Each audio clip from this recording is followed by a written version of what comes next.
Welcome back. Things are heating up in the Rhea County Jail. Viewers started contacting us last week about a lack of air conditioning in the prison cells. Turns out the county was aware of the problem and took care of it just this morning. But we still wanted to know why inmates weren't being taken care of properly in the first place.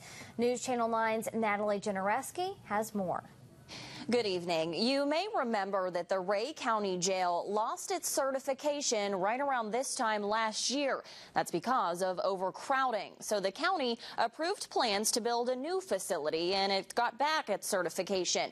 But they haven't even broke ground yet, and the overcrowding finally took its toll on inmates and guards alike. You guys hot, or are you all right? A little warm?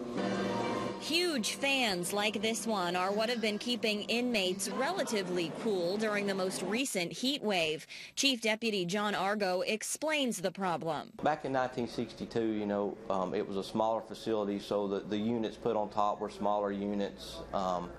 There wasn't such a need for supply for the air and the stuff, and especially with the overcrowdedness now, it just overworks the units. That's why Rhea County Executive George Thacker called an emergency meeting this week, voting to spend $7,000 on upgrades and a new, larger unit.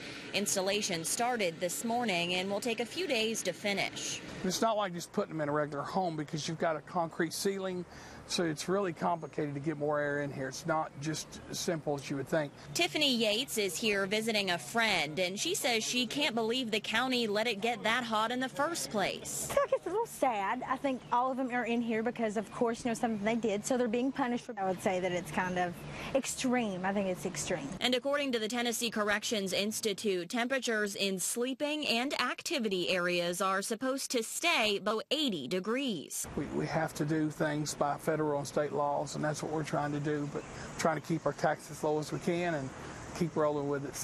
And by the way, the jail is meant to hold a total of 87 inmates. When we were there today, there were 167. In the newsroom, Natalie Genereski, News Channel 9. Most of the fans that have been keeping the inmates' body temperatures down were donated by inmates' family members.